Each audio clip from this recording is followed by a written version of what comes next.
An eventful day here for Tennessee athletics and Tennessee baseball in particular. This is Ryan Shumpert. I'm Rick Butler of Rocky Top Insider. Tennessee Athletic Director Danny White just got done with about a 15-minute press conference. A lot of questions and answers that were had as he addresses Tony Vitello leaving Tennessee baseball for the San Francisco Giants. In the process, Ryan, we'll just kind of start at the top with the big news.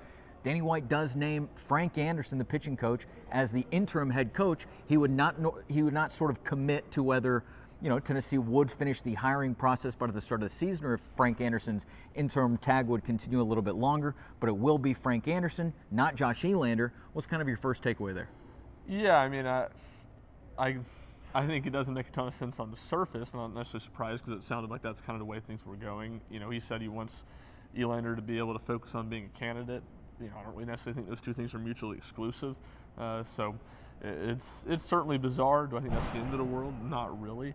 But certainly interesting there, and yeah, nationwide search. I think the big thing. He's not naming, like you said, he wouldn't commit to having a coach by the season, but that's got to be the reality. I think it would be a disastrous decision for Tennessee to go into the year with Frank Anderson as his interim coach for 1 year, just with everything still being in flux. And I think Danny White knows that. I don't think that's Danny White's plan, but he wanted to leave himself some room to back out of a corner if he does feel like he needs to end up doing that. Yeah, said he didn't want to put himself into a box with that decision. We will see how things unfold forward. You're right. He did say maybe some unique or maybe some unexpected things, but also some things that line on track with what you would normally hear in this type of press conference. Did say that he would be meeting with the Tennessee baseball team later today on Wednesday, and that their voice would be heard throughout this process. We'll obviously see how much that unfolds. We've seen a lot of Tennessee players, former Tennessee players, voice their support. really just like, what's strength and support almost. Yeah. People really kind of coming out to say that Josh Elander should be the guy. We'll see kind of what form that takes as this thing continues to unravel, but does say that there's going to also be a coaching search, a coaching firm, search firm involved in this coaching search. It's been a long day. Yeah, no, for sure. And, I would think they would be moving quick on all this. The timing is very, very unique, of which I don't think lends to a drawn-out search. And I think Danny White likes to move quick in these type of searches in the past. At least that's what his history indicates. So it'll be really interesting to see. I'll have to dive into some more of the potential names later this evening to put a full hot board together. So it'll be fascinating. I think I'd be surprised, at least, if this current team, the support is not behind Elander. So we'll see. They need to move quick.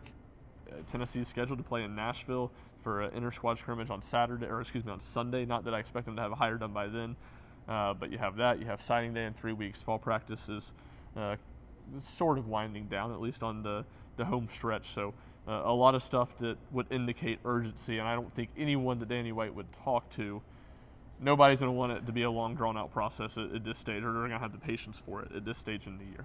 Yeah, certainly also just unique timing, and I think that's something that's very evident here on the surface of everything, is that you're in October, kind of late October, season's right around the corner, and Tennessee is going through this part of just a coaching search, and so we'll see kind of what unravels and what unfolds.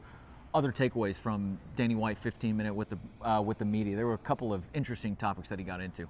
Yeah, I think pushing back on the narrative that NIL money going to women's basketball was, like they was taking baseball money and giving it to women's basketball, pushing back against that, getting angry about that. I thought he was a bit tone deaf on the, this is a good day, a day of celebration. I mean, I get what he's saying.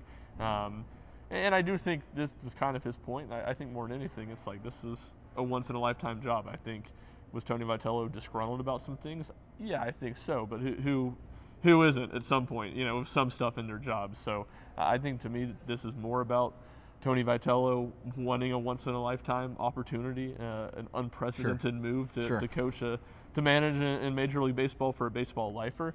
And I think Danny White was trying hard to harp on that and make that the big point.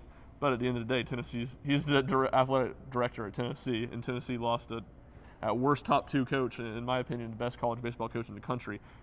Nobody in orange they can be happy for Tony, but they're not celebrating what happened today. And I thought that that came off a little tone deaf. Yeah, I believe it was something along the lines of, it's not a sad day, but maybe a proud day for Tennessee athletics and for also Tony. So there were a lot proud of praise. Day for Tony. You know, yeah, you can be absolutely. happy for Tony and still say that this is a bad day for Tennessee athletics, because I think it undoubtedly is when you lose a coach of Vitello's caliber. Sure, absolutely. He said that he had a great relationship with Tony.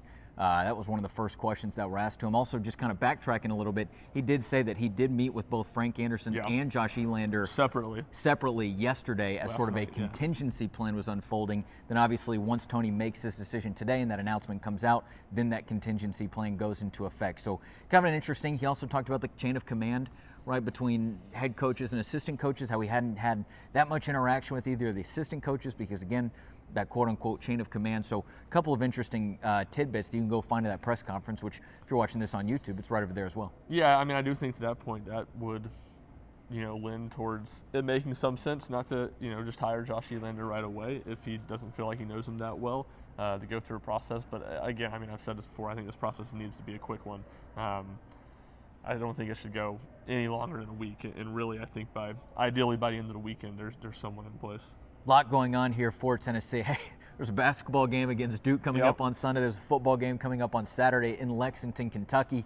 But obviously Tennessee baseball dominating the newswire here today on a Wednesday. Any other kind of final thoughts before we wrap up and jump back into some of this work and some of this reaction to all the Tony Vitello news? No, not really. I mean, it's crazy times. I said it to you and John Wilkerson not long ago. Just imagine 11 years, November 1st, 2014, 11 years ago, the Giants had just won their third World Series in the last 5 years, and saying that in 11 years they're going to be hiring Tennessee baseball's head coach as their next manager, and being like in a pretty good position too as a franchise right now. It's not like they're absolutely in the tank. It would have been pretty unbelievable and pretty surreal. Like, it's just a crazy, once in a once in a lifetime. It's never happened before. It's a completely once in history unprecedented thing.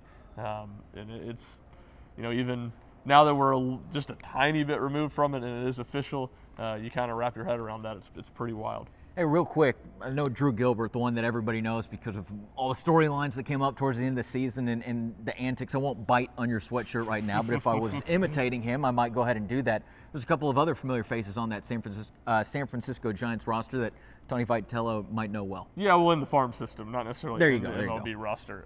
But Blade Tidwell was in that deal that the Giants, or the Mets sent both Tidwell and Gilbert to San Francisco at the trade deadline for Taylor Rogers. And then Malia Una, I believe, is in high A.